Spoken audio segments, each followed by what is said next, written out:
Welcome to Corwin's Teacher to Teacher podcast with host Carol Pelletier Radford.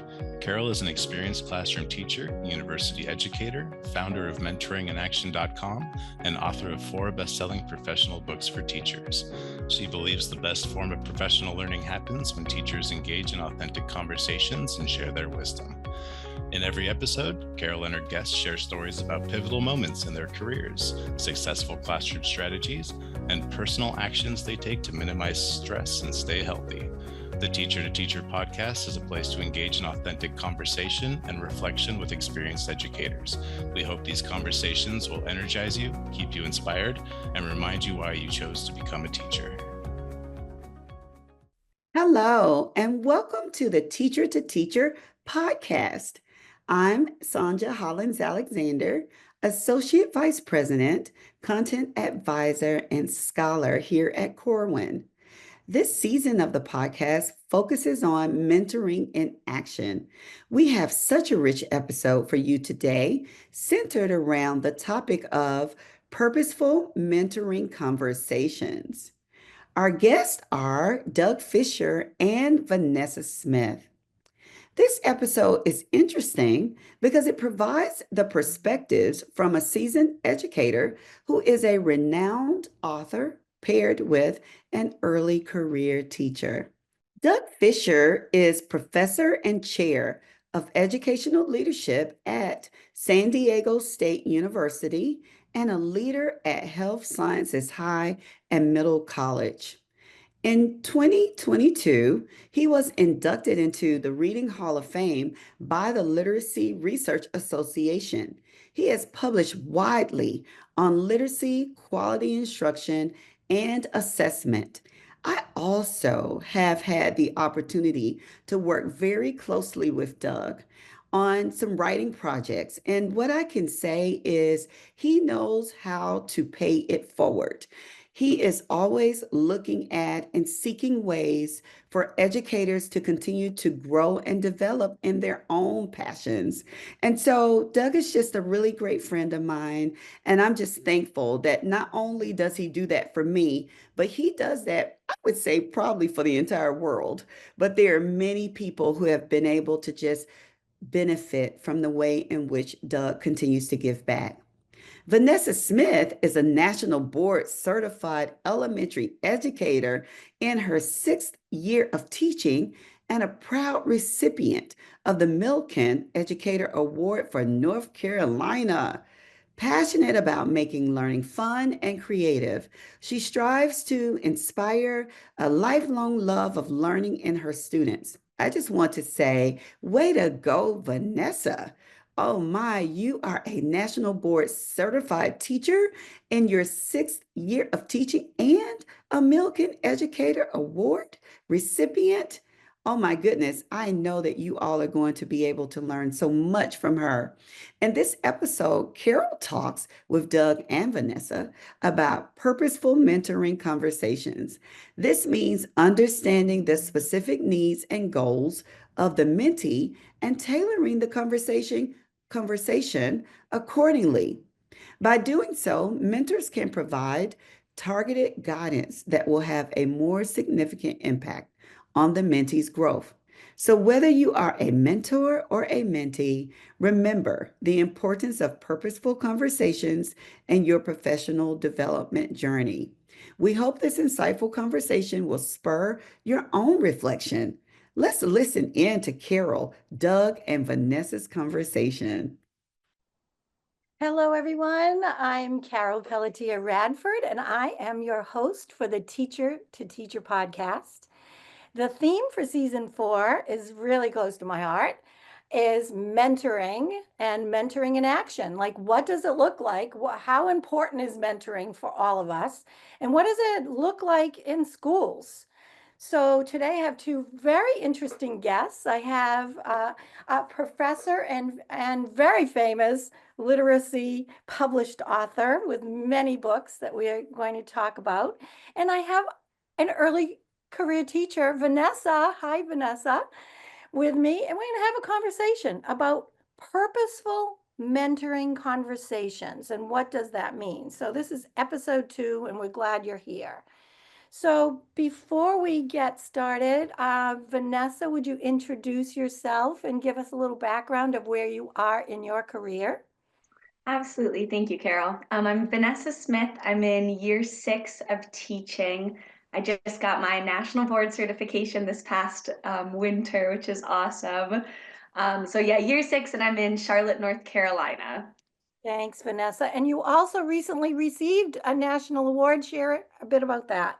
Absolutely. So yes, also a week after I found about my national boards, I was honored with the National Milken Educators Award. So in December, they came down and shared with me that I won that national award, which is for just teaching excellence and then also leadership as well. So that was a really exciting experience. So before we get on to Doug, just tell me, what is the motivation for a beginning teacher in your 6th year of teaching to go for national board, which is a daunting process of reflection and inquiry? What was it that was your motivation? My motivation honestly lied truly in the passion, which is the data. I wanted to make sure, I feel like I was doing a really good job moving kids with data, and I feel like national boards really helps get you to dig even deeper and it guides that process a little bit. And since I kind of started that in my classroom, I was like, you know what, I'm going to push myself and go do my national boards. My mentor, actually, Catherine Shoup, she was the one who was like, you're already doing this, go get your national boards. And so she gave me that little push, and that's really what pushed me more to do the national boards. But it was a really good experience just to really dig into student data and make sure that rigor you're pushing, regardless of what the kid is scoring or where they are, you're really moving them in the right direction. So it was a really I love that. And notice how your mentor, and I do know your mentor as well, Kat, had probably a purposeful conversation with you about moving you forward with that. Absolutely. Thank you and welcome. Doug, it's a pleasure to meet you and have you on the show. Tell us a little bit about your background and your motivation for writing and Awesome. sharing. So Doug Fisher, I born and raised in San Diego. I've only ever lived in San Diego. I always wanted to be a teacher. My mother was a library media assistant in our elementary school, and my stepmother was a 4th grade teacher for 36 years in the same classroom, only with 4th grade. So I had a lot of models around this. I love the whole idea of helping other people learn. And I heard that passion in Vanessa and her whole point of wanting to be nationally board certified, to say, because we receive these moral rewards when we watch young people learning. It just feels amazing to do that. Over the career, I started doing other things and like moving to grade levels and then being recruited in a university and professional development. And you asked me about writing. I write to clarify my own thinking. I'm happy when people read my writing, but I'll tell you, Nancy and I, when we have a problem at school where we work, we go dig into it and we write about it, because writing helps me clarify my thinking. I love that. So what grades did you teach? You had all these teachers around you. Awesome. So when I started in preschool. Preschool. Oh Yes, my I did goodness. all of my early field experiences with preschool. There were not a lot of jobs in the time. Like, I know people have a hard time believing this, but we were producing at one point more teachers than there were jobs for. So I was like, I'll take any job there was. And I got a substitute teaching job, and then I got a long-term job. And then this really rich man gave a school system $18 million, and he made a deal.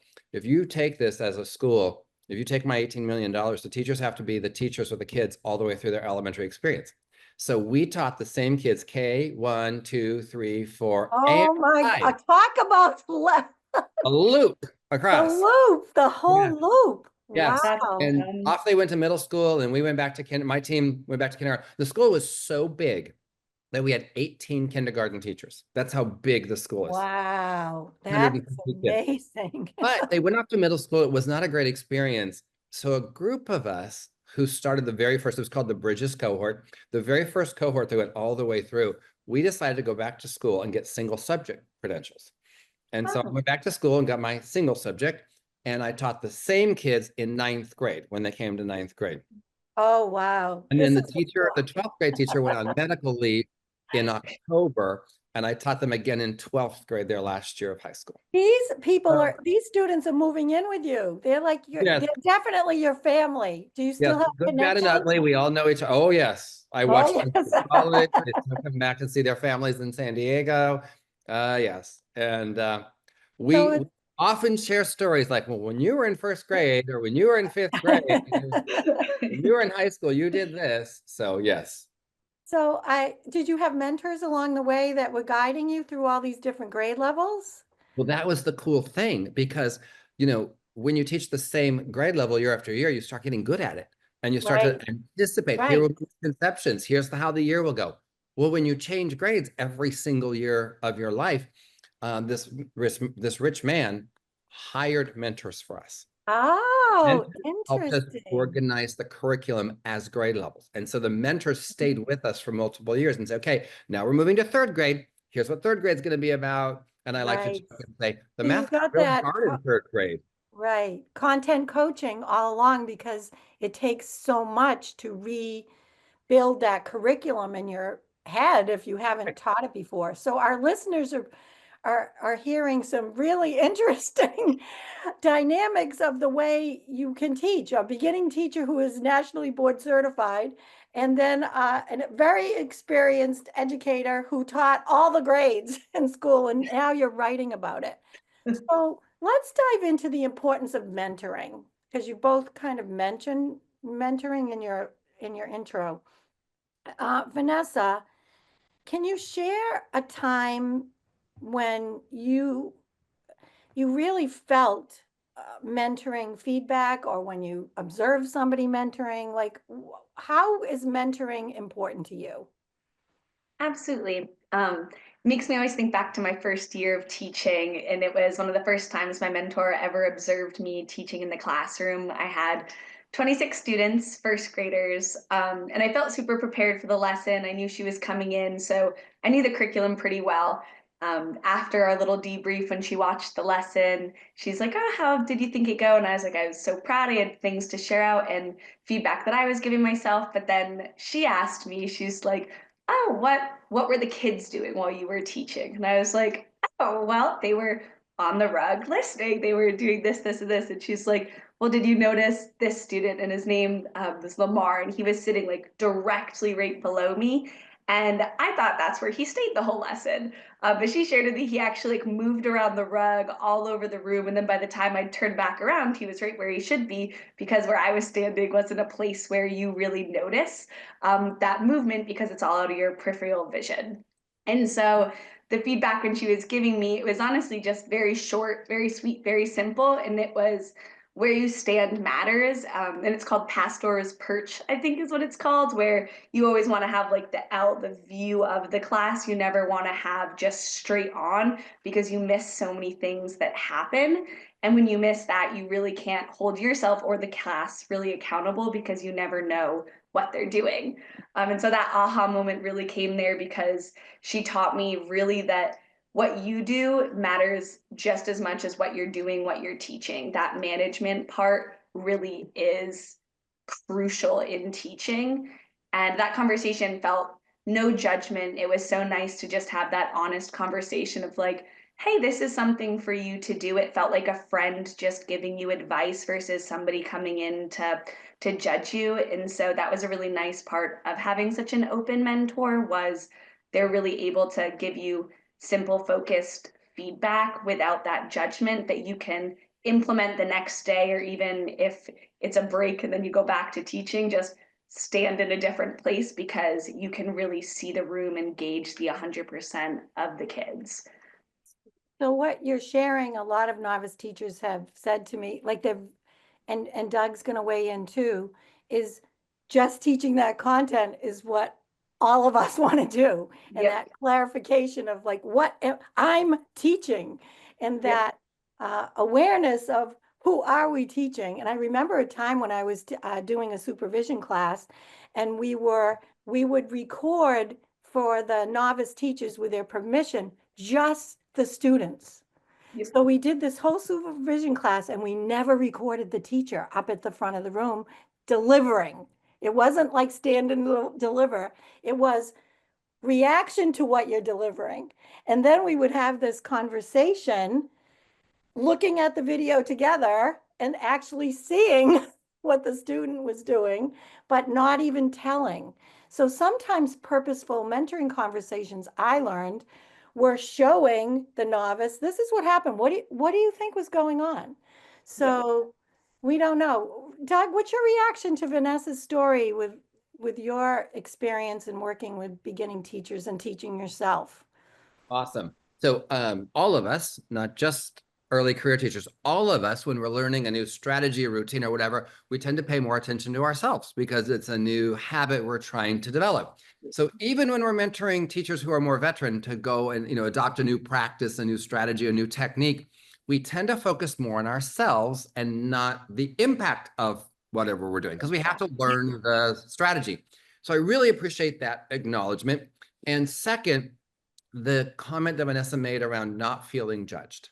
And every one of us who's been in a classroom, we've had people walk in the room and our anxiety goes up, our blood pressure goes up. We don't know if they have our best interest at heart. We don't know if we're going to be judged, evaluated, criticized. And that mentor was able to ask some questions, get Vanessa to reflect in a non-judgment way, which is how we improve our practice. If I don't feel judged and I can feel authentic and say, well, here's what I was thinking, here's what I noticed, what did you notice? And it's more of a collaborative conversation. Yeah, some people have a lot of experience and they want to share it, but they're not there to judge and evaluate and criticize. We're all there to improve this practice called teaching. And I do emphasize practice, because I have been practicing this for a lot of years. I still learn stuff all the time. And I am lucky to have people mentor me, and I'm lucky to be able to mentor. Thank you. Thank you for that, Doug. It's important that we have these conversations. It's so good that you're here, Vanessa, because we don't always have the opportunity to get inside a beginning teacher's head and hear your reaction to that kind of mentoring that we do want to offer. All right, let's hear your story, Doug. Like, share a aha moment about how mentoring influenced you. Well, I could talk about my personal experiences early in my career, but I'll go to a later experience. I have the opportunity to mentor a variety of teachers. I'm lucky to be able to do that. And I think the mistake I probably was making was it's kind of one way. And I remember sitting with a biology teacher who was a very skilled teacher, nationally board certified, by the way. And at the end of the session, I said to her, Kim, how did this feel to you? Could you give me some feedback on this mentoring experience? And she said, oh, Doug, it was great. Thank you, thank you, thank you. And I'm like, no, I need to improve as well. This is a two-way street. I want to know how I can improve. No, Doug, it was great. I promise. And I finally said to her, we have a good relationship, so trust is important in these kinds of conversations. And I said to her, Kim, that's not how this ends. This ends when you give me some feedback, because I gave you some feedback. And she says, well, there was this one part where I felt myself getting a little defensive. Oh, was it you? I'm like, whoa, whoa, whoa. Let's go back again. I want to know what I said and did that got you a little defensive, because I want to think about that, because I didn't intend that. And I know impact and intent are different. So tell me a little bit more about the time in our conversation where you felt your insights getting a little defensive. We had a spectacular conversation. There was a level of trust. I was open to receiving feedback about my role in this partnership, and she was open to receiving feedback about her role in this partnership. That what you did is so brave. And I don't know that every mentor could do it, but our goal in this episode and in our mentoring is to have mentors here that they need to be prepared for purposeful conversations, and that we all don't know how to do it.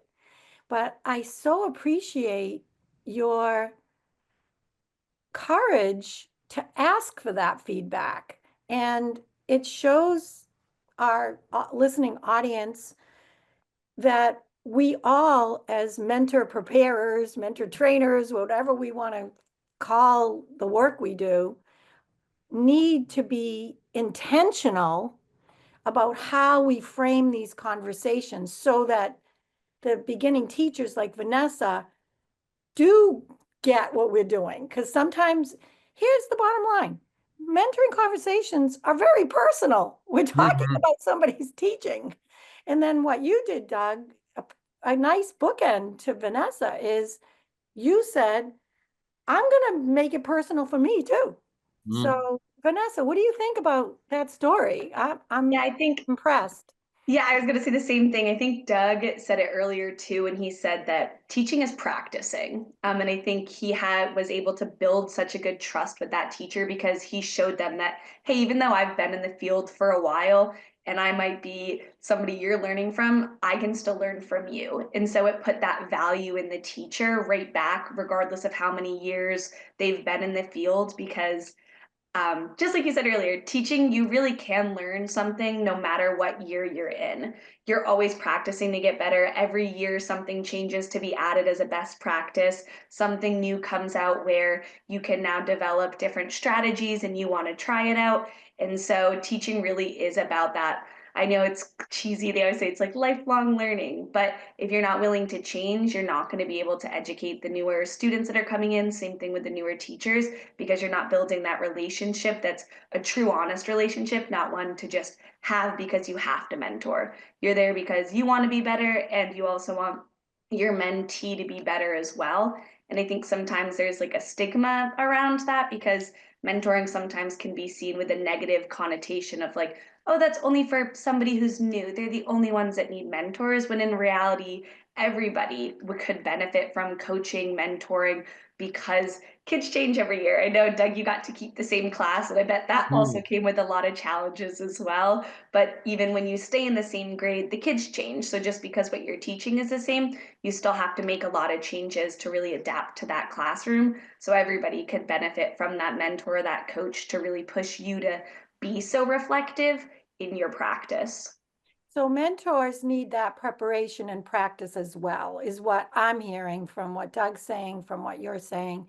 And that we're going to dive into that conversation in a minute. But any reaction, Doug, to what Vanessa just said that you'd like to respond to?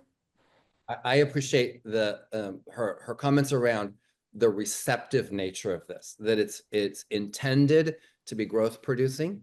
It's intended to be humane. It's not gotcha, you're doing this wrong. This is a hard job.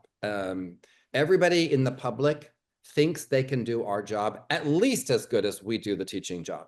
And I think that, I was in, everyone says I was in third grade, I could be a third grade teacher. But it's way harder than that. And this job is complicated. And one of the things I think is super important, and maybe I'm foreshadowing to something we'll dive into a little bit later, but the mentor's job is not to recreate themselves. There are many right ways to teach. There are probably wrong ways too, but your job is not to recreate yourself and what worked for you. Your job is to help that person become the best teacher possible. And there are strategies I like, there are routines and procedures I like. That doesn't mean that's what I make the early career teachers do. I can say, here's some that don't work. We know round robin reading is a really bad idea. They call that malpractice. Let's not do that. But here's things But we used to do that, right? Right, we did that. I suffered with that. We did that. But I don't, but there's 25 other things you could do. I'm not telling you how to, I don't tell anyone how to teach.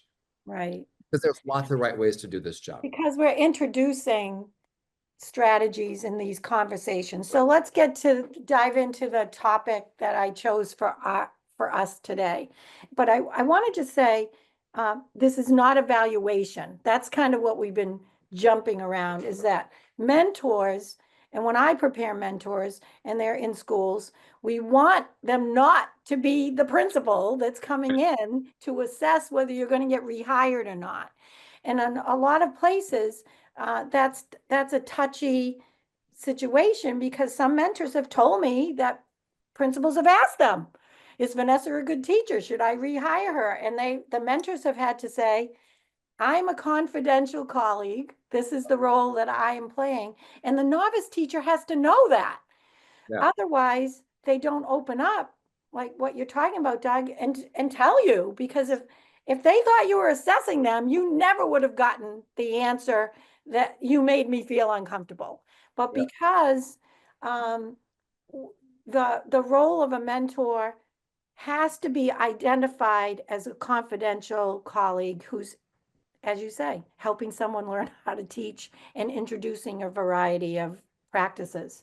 So here's how I first came into mentoring conversations. I was a cooperating teacher, and the college gave me a student teacher. And it was my first experience with, what am I supposed to say or do with this person? And the answer was, just let her follow you around. She'll watch you teach, kind of like what you're saying, Doug, and she will replicate it and she will copy it, and I will come in and supervise her, and we'll move on. Well, those days are over, I hope, in most places. And what happened to me is I became so interested in what would the conversation be if I were really prepared for my role to help this novice student teacher. And fast forward, I ended up going into higher ed, as you did, Doug, earned the doctorate, taught two different higher ed, and was invited to write a book for mentors. Let's prepare the mentors. And we do mentor preparation in schools. But my interest was in the graduates of our higher ed program were going into school districts and coming back and complaining. They were like, my mentor doesn't know how to help me. We were just seeing in our higher ed institution the inconsistency of the mentoring. One got a good mentor, one got a mentor that left the room all the time. It was just all over the place. So when I wrote the book, the first edition of Mentoring in Action, at the same time, the paradigm is shifting from direct telling teachers how to do it to a collaborative approach where the novice teacher would be involved in the conversation. So when I first did my research for the book, I decided I would ask mentors who were mentoring what they wanted. And it was so eye-opening because the mentors that I interviewed in the city district that I was working with, they said, we just want to know what we're supposed to be talking about every time we meet. And I go, okay. It evolved into the mentoring and action cycle that I made up to help them as busy teachers who are also teaching. They're all teaching at the same time. And I defined it as purposeful mentoring conversations. And how to define it? It was talking about student learning or teaching practice. It wasn't where the Xerox machine was. It's not where to go to dinner. No, it has to be something about your classroom. And then I would call it mentoring. It has to be based in the student teacher's needs instead of me just telling you what I think you need. As you were saying, Doug, here's some good strategies. Here, try them. It's like, well, what do you need? Maybe you don't need that strategy. Collaborative, back and forth. And then I just created this mantra because the busy mentors needed to remember what they were doing. And it was plan, connect, act, reflect, and set goals. And this mantra has grown over decades of me doing the mentoring workshops and preparing mentors to do that before every conversation. That's your conversation. Follow that. So I'll leave it there because that's how I came to it. And that's what I think a purposeful conversation prep is for mentors. So let's see what you think. Vanessa, reaction? What's your experience? Is it like that, different? You can talk about your mentors now. I was just about to say, so currently I am a mentor to Oh, which is okay. awesome. But honestly, since I was newer to leave the practice, I've been really lucky in the mentors I've gotten. Catherine Shoup, who I mentioned before, I know Carol has worked with too. She was one of the most incredible mentors I had because she really had that connection piece down. The second she walked in the room, I never felt like like I said earlier, there's no judgment, but I felt like she just was there to make me a better teacher, to make my kids learn more. And that was kind of the bottom line. Like I knew anything that she said, the bottom line was she's here for the kids and how she can make me do better for them. So And what was purposeful that she did? Tell us something she did. So we yeah, know so she's wonderful. I do know. I could spend the whole podcast on it. Yes. So what So purposefulness, intentionality did you take away from the mentor that helped you? I feel like for her, she would always come in with almost like the cookie sandwich, just something really good, but she'd always have something for me to improve my practice. And it wasn't Okay. something that would take weeks for me to figure out and for me to plan. It was something that was in the moment, real, and could honestly be remedied in that day. Whether it was making, like one time she was in the room and I was reading a book to some of my students, but some of them have never been to the beach. And so she was like, the next time something like that happens, stop, pull up references, and have them like act out the beach. What would it look like? What would it feel like? So they really had that text to self connection. And it was one of those things where it was like, oh, wow, what a simple fix, but such a big connection for my So she students did to give really you understand. resources and reaction to what you were doing in real time. Mm-hmm. Well, that's important. Doug, what are you hearing? What did you hear from me, from Vanessa? What is purpose? What is this mentor preparation to be purposeful in what they're doing?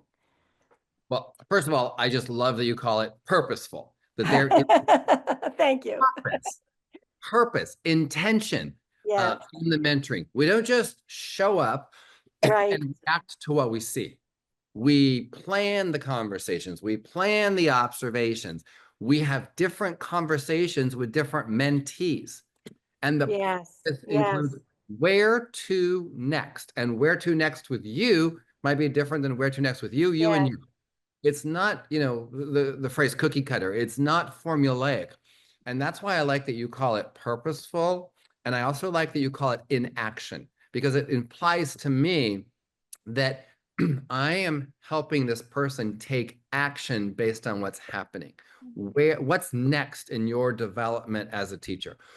When I used to work with student teachers a lot. I do a little less of that now. I work with leaders now. I used to talk about going to the mall, and I know we don't all go to the mall anymore. We go on online, but go to the mall and you're looking for something to wear, and you try on a lot of things. There are some things you don't even try on because you're like, no way, not for me. Some things you try on, not a good fit, not a good look, doesn't feel great. Sometimes you take things home, but then return them. Sometimes you take things home and you wear them for a while. Sometimes you take things home and they become a loving piece of your wardrobe that you keep for a really long time. I don't know which of those things that are in the store are right for you, but I'm going to ask you to try on a few things. Then I ask you to try it out. And if it doesn't fit, no harm, no foul to me, but I have a lot of ideas. That's the power of mentor in action. I'm in. I know what I was trying to do. I know where we're going, but it's different for you and you and you. Right. That's the differentiation piece that when I first started with the student teacher wasn't there until I had enough student teachers, but it didn't have a common language. And that's what I was trying to develop, well, through mentoring and action.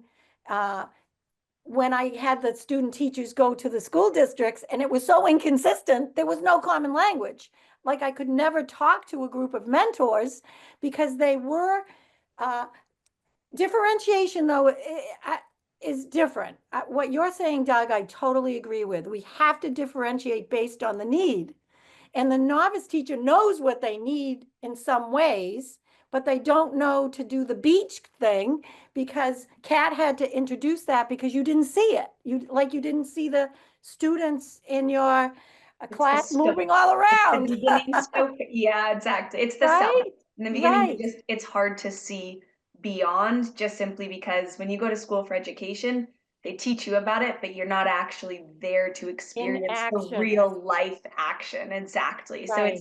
it's all the theories, which are wonderful and as you should know them, but it's the tools you really need to be, is you need the mentors to be like, well, try this. That didn't work. We'll try this, because you Right. don't know all of the things to try just simply because you haven't had the experience yet.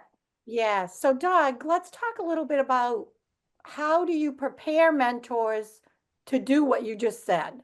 Like, I feel like some of us intuitively do it as mentors, but I'm interested in how do we teach mentors to have purposeful conversations? I'll add a couple of things. Like, I think mentors have to check their egos. And I said this earlier in our conversation. It's not about recreating you. We tend to find superstar teachers, people who are very good at what they do, like Vanessa, and we make them coaches. And the risk is they want to create themselves in other people's classrooms. And often there's this gap between, like, I know you're amazing. I don't feel amazing. So there's this gap there. So I think that ego part and understanding that there are lots of ways to do this job. And if you can get that part in there, I think they also need really good observation skills and being very careful when you observe and you collect data, you don't jump to judgment. And you Right. listen to the Right. thinking of that person. You try to get them talking. My colleague Nancy Fry loves to ask a teacher, how is the lesson you taught different than the lesson you planned? It's an Oh, opening question that gets yes. them talking about their thinking, because our thinking is where we need to get. Because yeah, this happened in the class and this happened in the class and this kid got up and did this and there was a fire alarm in the, well, whatever. How was that lesson different than what you planned? Because then we can go back to, okay, if you planned this, what were you intending to accomplish? And did you see evidence of student learning? And how did you check in with learners to see if you were making progress towards the learning goals? I think those are some of the skills that we have to get into the I love mentoring. what you're saying. I think what you're saying is so important, Doug, because it's part of that human condition that we all have. And we have to remember mentors are people too. Mm. And most mentors are teaching full time and they're helping novices as a heartfelt experience. That it's not for the money, that's for sure. And so, what advice would you give to a mentor, Vanessa, if someone was preparing to be a mentor and they were using my tools and they had listened to Doug and they welcomed to, what should that mentor do to really help you? Um, I think it goes back to keeping things simple sometimes. I feel like there's so many things that are going on in education right now that there's already so many things on a teacher's plate that have nothing to do with teaching, just simply because the demands of the classroom go so far beyond that. And so I think in that mind of a mentor, sometimes it's so easy to feel overwhelmed if there's a lot of tasks that need to be completed. So really focusing on what the priority is for that teacher. If they're Thank new, there's going to be a lot of growth. That's the whole point why we're here. We all want to grow, but what's the priority? What's one thing that that teacher I can focus on to really best improve my practice that's going to be the most successful without truly overwhelming somebody? It's just that nitpick. Right. Okay, I want to ask you another question and then I have one for Doug.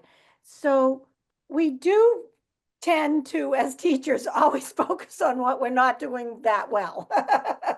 Like we're always looking for the extra thing that we can do, and we love it when our mentors point out what we're missing, the students moving, and because we want to fix it.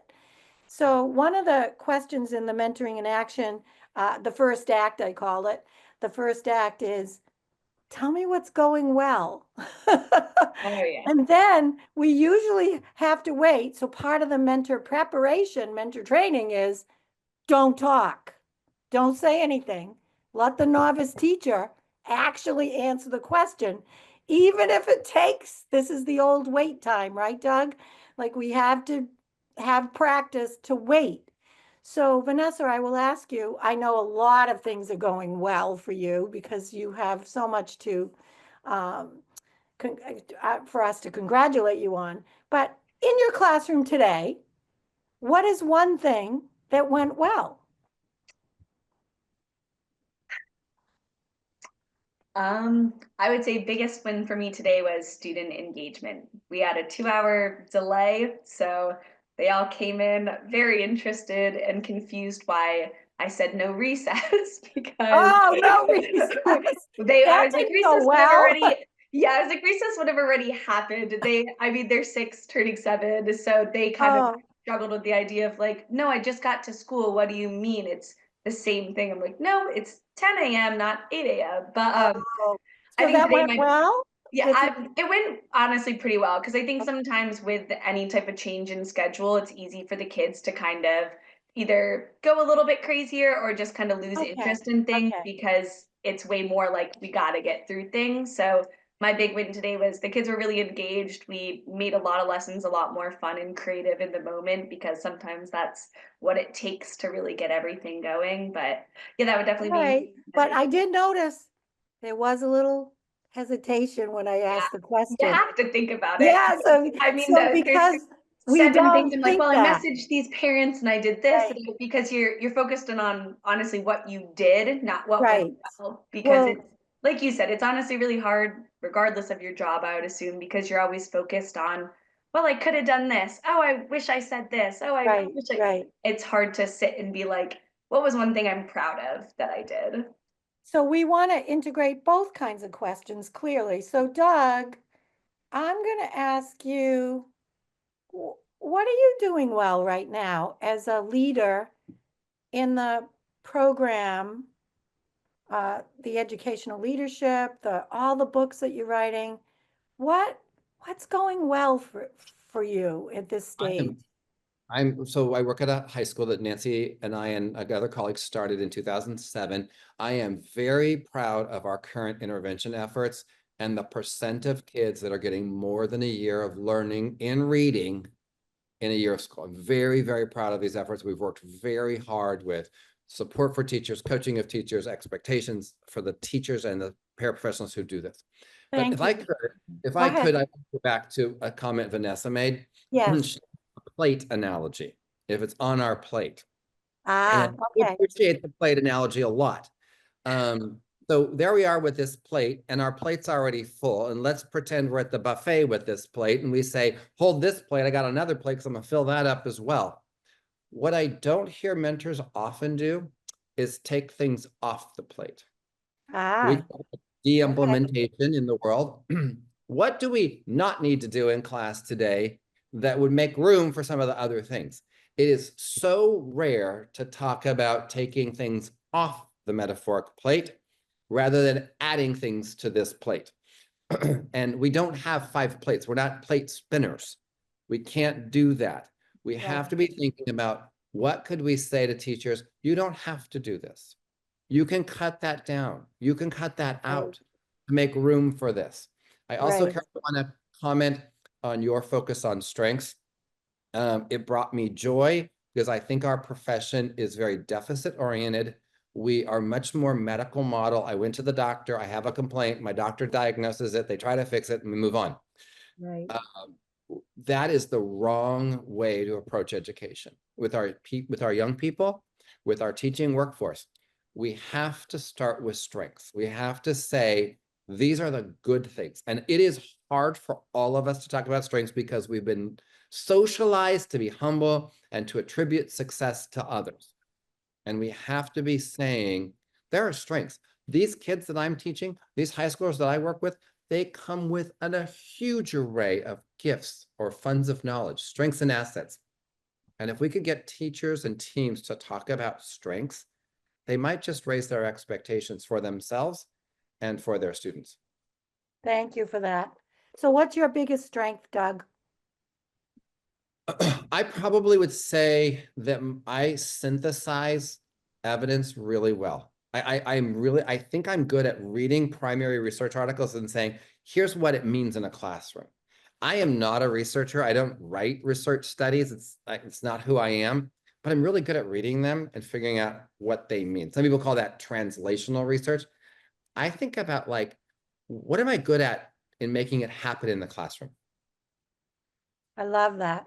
And we need that right now. The work that you're doing, we really need that. So share some of the work that you're doing. You might remember about a year ago, there was a survey of teachers, and the least favorite word of teachers is rigor.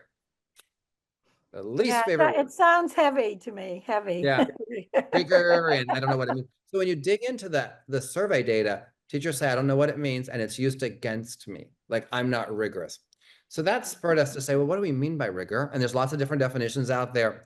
So we went through a process of taking a whole bunch of indicators and narrowing them down with 420 teachers and administrators, narrowing to the top 25 indicators and what they would look like in a classroom. And then we organized them into categories around relationships and instruction and goal setting, the organization. So Vanessa was talking like her first year about the organization of the flow of the lessons, and then relevance. It was a really fun process to say, what would it look like in a classroom if there were high levels of expectations and rigor? That's been a really fun, interesting project. Well, because you're debunking the word rigor. So you got to do two things. Oh, Exactly. you're pretty sneaky there. That was Doug. So the title of that book is Rigor Unveiled. Unveiled, and I was calling it Debunked. See, same thing. So Unveiled. Vanessa, what's your reaction to that new book that's coming out? I love that. I love something you said was, what does it look like in the classroom? Because I feel like sometimes ideas, like you, honestly, the word rigor. Well, oh, your lesson needs to show more rigor. Wow, that was so rigorous. Or that group got, it does. It sounds so abstract, but knowing like, well, here's however many ways, and this is exactly what it looks like. I think that's such a big missing piece is people always say things, but there's no actual application, or there's not an understanding of what that application looks like in the classroom. And I think that sounds like it will really change a lot of people's thoughts on what rigor is, and then also make it easier to implement in their own classroom, whether it's instructional, relationship, whatever, because you're giving them kind of I feel like a shortcut to kind of making things more I think this rigorous. is a testimonial, Doug. When's the book coming out? Last week. Last week. Oh, okay, well, we can. It's very new. We can still put a testimonial out through our online. Thank you, Vanessa, for that. Thank you, Vanessa. All right. I think I want to end with your strength, Vanessa. So what's your strength? In teaching or And what comes to mind? What comes to mind? I think my strength would be mindset. I feel like my mindset is super optimistic about everything I face, regardless of what the challenge is. I'm definitely what everybody calls a glass half full. And my colleagues are always shocked that it lasts the whole year. They're like, wow, I didn't know the energy was that real and that bubbly. And I'm like, can't turn it off, unfortunately. But I feel like that mindset has really set me up to be successful, just because it's like that, the theory of yet, the growth mindset. It's, oh, you can't do that yet, or you don't know that yet. And I teach it to my students every year, and I feel like that's something I've really embraced. And so having that optimistic outlook, I feel like is such a big strength of mine, because it makes me feel a little bit more bold in my choices and to push myself even further, because I'm like, well, if you don't do it, like, you're still young, like you can do it in a year.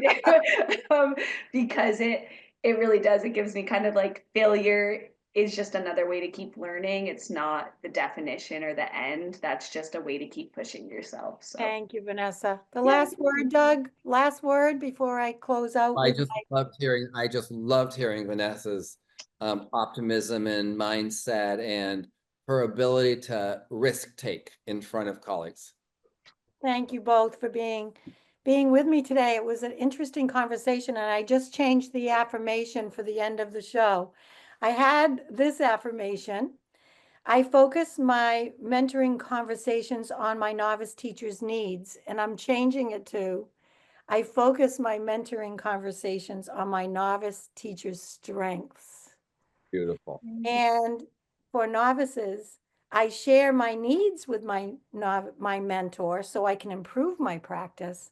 And now I would like you, Vanessa, I share my strengths with my mentor and others so I can improve my teaching practices. Let's come from our strengths. Thank you both. Awesome. So to all our listeners, I hope you'll tune into episode 3. And the topic's going to be prepare mentors and novice teachers to be leaders. So you will listen in for that. And thank you very much. Thank you, everyone, for listening in. Thank you, Doug. Thanks, everyone, for joining today's Teacher to Teacher conversation. We hope this time together energized you, inspired you, and reminded you why you chose to become a teacher. You can purchase any of Carol's books and any books mentioned in the podcast online at www.corwin.com. Please leave a review and share this podcast with your colleagues. Thank you for listening to the Corwin Teacher to Teacher podcast, a place to share teacher wisdom and engage in authentic conversations with experienced educators. Come explore Corwin's free new teacher toolkit and resources. We've curated these resources based on extensive research from teachers, coaches, and principals alike. Whether you are brand new or a veteran teacher, find ready-to-go teaching tools at corwin.com today.